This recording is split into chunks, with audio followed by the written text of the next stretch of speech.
Gewaardeerde luisteraars, pastoor Frans Ooyeberg van die Kruis Triomfeerbediening. Ek groet in die naam van Jesus Christus, ons Verlosser, ons Zaligmaker en ons komende Koning. Ek glo ek vind u in gesondheid, liggaam, siel en gees, met 'n reikhalsende verlange na die wegraping van die kerk van Jesus Christus. En hy gaan kom, dis verseker. Ons gaan deur baie beproewings, ons gaan deur baie swaar kry, ons gaan deur baie minagting en veragting en verdrukking, maar die kerk het 'n salige hoop. Daar kom 'n dag waar die basuin gaan blaas en ons die woorde gaan hoor, kom op hierheen. Baie dankie Vader dat ons terwyl ons wag vir die wegraping, ons kan uit die boeke wat u in die Bybel vir ons gesit het, leer, en dat ons sodoende nader en nader aan u kan beweeg. Ons loof u daarvoor, in Jesus naam. Amen en amen. Kolossense. Hierdie is ons 5de afdeling, ons 4de afdeling oor die boek Kolossense. Ek moet baie mooi dink en mooi praat. Hierdie is nie 'n audio wat ek kan agterna gaan edit en my foute uithaal nie, so u moet maar as ek verkeerd praat of ek sê 'n ding bietjie snaaks.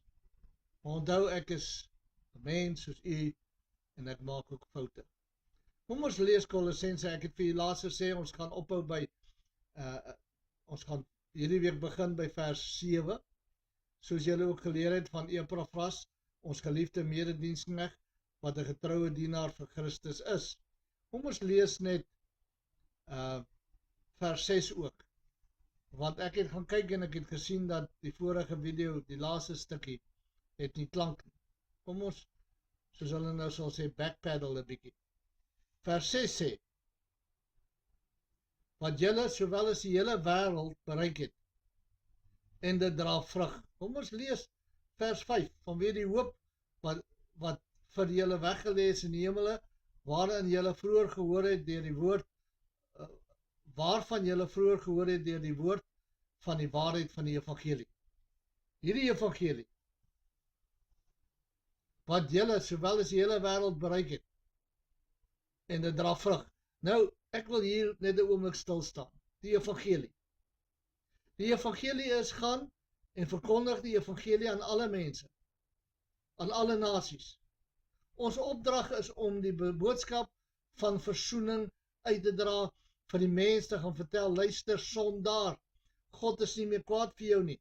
Deur die dood van Jesus Christus het daar vir jou verlossing gekom. Deur die dood van Jesus Christus is daar vrede tussen jou en God. En omdat daar vrede is tussen jou en God, kan jy hierdie evangelie aanvaar en gered word. Nou gaan ek iets sê wat vir baie mense dalk baie ontstellend gaan klink. Hou vas, ek gaan verduidelik. Die moslems sê hulle gaan hierdie land oorneem en van dit 'n moslemland maak. By all means, doen dit. As jy kan regkry om Suid-Afrika 'n moslemland te maak, met ander woorde hierdie 60 miljoen mense wat in Suid-Afrika bly, te kan draai na moslem toe, dis dalk moontlik, want moslem is nie die ware evangelie nie. En sondaars wat wil doen net wat hulle wil, sal baie maklik by die moslim geloof kan inskakel.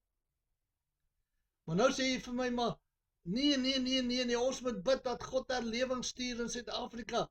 Laat God die nasie kan red, die land kan red, dat dit 'n Christelike land kan word. Jy mors jou tyd. Ek kan name noem, maar ek sal nie. Predikers in Suid-Afrika wat skree vir herlewing, wat stadions wil volpak om te bid. 2 miljoen mense by mekaar te kry om te bid. 'n paar jaar gelede in Bloemfontein. Die land is erger af as wat hy was voor die gebedstye. Angus Buchan, ek gaan sy naam noem, het gesê die Kaapse vlakte in 2015 dink ek. God gaan die Kaapse vlakte besoek en omkeer en die wêreld gaan Mitchells Plain en omgewing toe kom om te kom kyk wat doen die Here. Want daar's van daardie dag af herlewing. Daar was nie, daar is nie, daar sal ook nie wees nie. Die Bybel sê, in die laaste dae gaan eers die afval kom en die liefde van die meeste gaan verkoel. Dag met iemand gesels. Ons het net so terloops gesels, mense betaal ten duurste vir 'n rugbykaartjie. Hy ry na die rugby-stadion toe. Hy gaan sit tussen 'n klomp sondaars wat drink en te kere gaan en skree en vloek. En hy skree vir die Springbokke. Maar wanneer jy met hom praat op 'n Sondag, dan sê as dit nie reën nie, sal hy kerk toe gaan. Maar hy het vir 80 minute geskree. Hy sit vir meer as 80 minute daar, want hy wag vir hy kyk nog na die wedstryde ook. Maar as die pastoor net 'n bietjie langer as 'n halfuur preek, dan verloor ek my aandag. Daar's kampstig bewys dat jy kan net 20 minute konsentreer, dan kan jy nie verder konsentreer nie.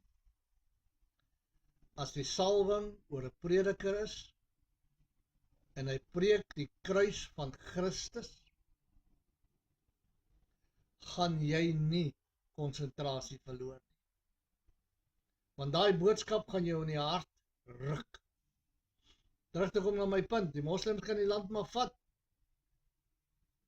Ons is nie geroep om van Suid-Afrika 'n Christelike nasie en land te maak nie. Ons is geroep om in hierdie land die evangelie lig uit te dra, uit te straal. Wat het Christus vir my gedoen? Hy het my gered, hy het my verlos, en omdat hy my gered het en my verlos het, sondaar, jy wat na my luister, jy kan verlos en gereinig word en skoongemaak word deur die kosbare bloed van die lam van God. Dis ons boodskap. Ons boodskap is nie neem die land in nie. Ons boodskap is nie hardloop op en af met vrae nie. Ons boodskap is verkondig die evangelie. En dis hierdie evangelie waarvan ons in Kolossense lees. Wat julle sowel as die hele wêreld bereik het. En dit dra vrug, net soos onder julle ook, van die dag af dat julle dit gehoor het en die genade van God in waarheid leer ken het. Soos julle ook geleer het van Epafras, ons geliefde diensknegt, wat 'n getroue dienaar van Christus vir julle is, wat ook julle liefde in die gees aan ons te kenne gegee het. Is daar mense wat vir ander mense kan vertel van die liefde in jou gees? Ek hoop so.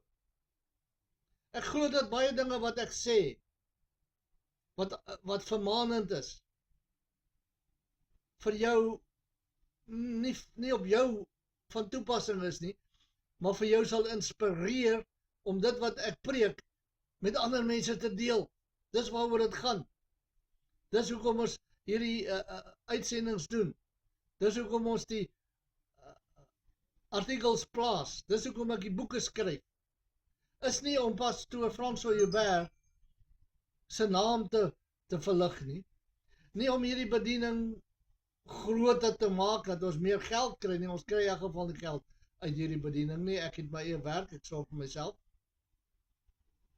Dankie vir die wat bydra. Ek is geweldig waardeer daarvoor, want dan kan ons sekere dinge doen in die bediening wat ek nie uit my eie sak kan doen nie. Maar dis nie waaroor dit gaan nie. Dit gaan nie oor hoe groot ek my kerk kan kry nie. Dit gaan oor die siel wat sal verlore gaan as ek nie vir hom die evangelie verkondig nie. Hy sê, daarom hou ons ook nie op om, ons het dit gelees, daarom hou ons ook nie op,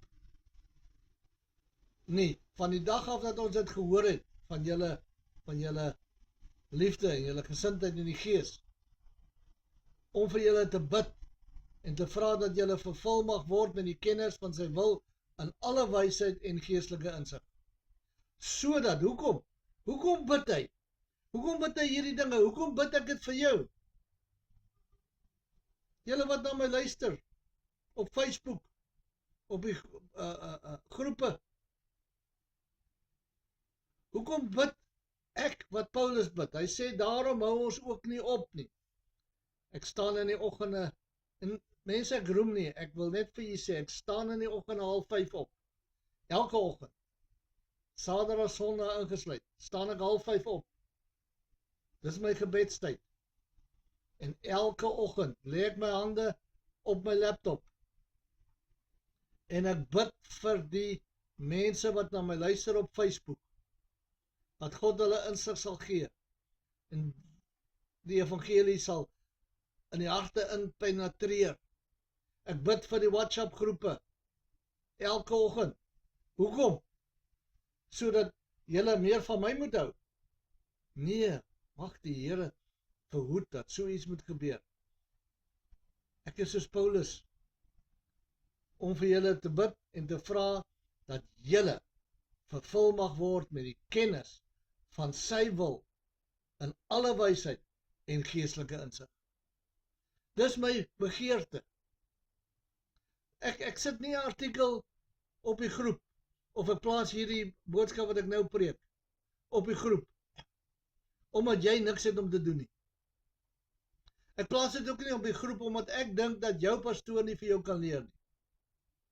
Ek plaas dit ook nie op die groep, omdat ek dink jy is dom en jy het iets nodig van my af. Nee, ek het geen nuwe openbarings nie. Ek het geen nuwe dinge wat ek geleer het en hierdie is nou nie, dis die eerste keer wat iemand dit gaan hoor, hulle gaan dit van hierdie ou hoor. Nee.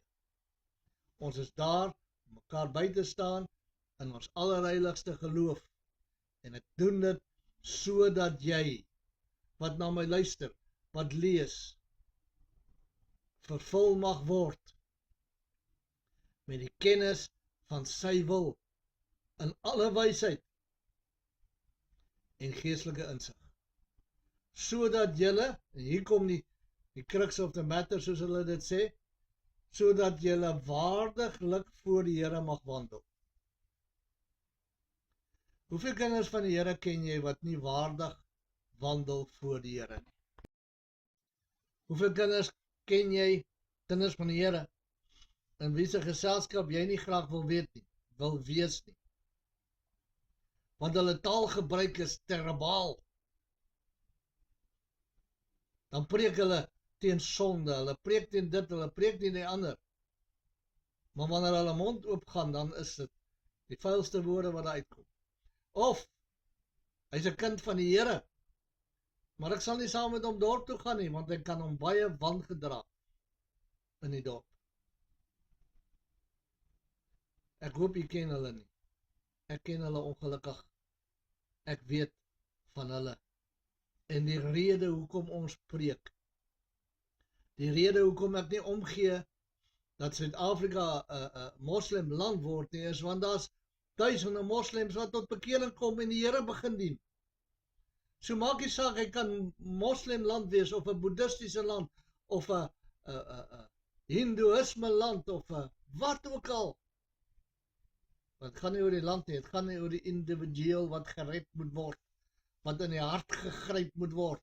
En dis hoekom ons preek, dis hoekom ek Kolossense behandel, is om jou wat na my luister op te voed, groot te maak, op te lig, en te sê, jy moet die Here begin dien, sodat jy moet hierdie goed verstaan, sodat jy waardelik voor die Here kan wandel, om hom in alles te behaag. Ons doen nie werke om gered te word nie.